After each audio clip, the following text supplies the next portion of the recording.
അമ്മുക്കുട്ടിയുടെ birthday dress വാങ്ങാനായിട്ട് ദേ നമ്മൾ കൊച്ചി ഷീമാട്ടിയിലേക്ക് പോവുകയാണ് കേട്ടോ.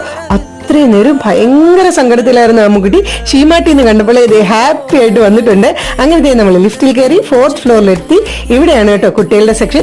രണ്ടുപേരും ഹാപ്പി ആയിട്ട് ഇതേ ഡ്രസ്സൊക്കെ നോക്കി നടക്കുന്നതിന്റെ ഇടയ്ക്ക് നമ്മുടെ സിദ്ധാർത്ഥിനെ കണ്ടു. ഇതാരാന്നറിയാവോ? നമ്മുടെ സബ്സ്ക്രൈബർ ആണ് കേട്ടോ. നമ്മളെ കണ്ടപ്പോഴത്തേക്കിനും ഓടി വന്നതാണ്.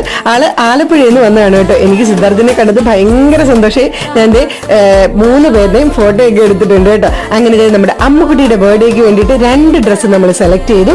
ഈ ഒരു പിങ്കും ബ്ലൂവും. അമ്മുക്കുട്ടി ഇട്ട് നോക്കിയിട്ട് ഏതാണ് കൂടുതൽ മാച്ച് ആവുന്നതെന്ന് വെച്ച് കഴിഞ്ഞാൽ അതെടുക്കാമെന്ന് വിചാരിച്ചു. ആദ്യമേ തന്നെ അമ്മു പിങ്ക് ഇട്ട് നോക്കിയപ്പോൾ അമ്മു ഫിക്സ് ചെയ്തു അമ്മുവിന് പിങ്ക് മതിയെന്ന്. അപ്പോഴേക്ക് നമ്മുടെ ചിന്മയക്കുട്ടി വന്ന് ചോദിച്ചു, ഒരു ഫോട്ടോ എടുത്തോട്ടെ ആന്റിന്ന്. ചിന്മയക്കുട്ടി ആരാന്നറിയാവോ? നമ്മുടെ സിദ്ധാർത്ഥിന്റെ ചേച്ചിയാണ് കേട്ടോ. എനിക്ക് ഇവരെ രണ്ടുപേരെയും കണ്ടത് ഭയങ്കര സന്തോഷമായി. ഞാൻ എല്ലാവരെയും ഫോട്ടോ എടുത്തിട്ടുണ്ട് കേട്ടോ. ബാക്കിയൊക്കെ അടുത്ത വീഡിയോ കാണിക്കാവേ. ടാറ്റാ.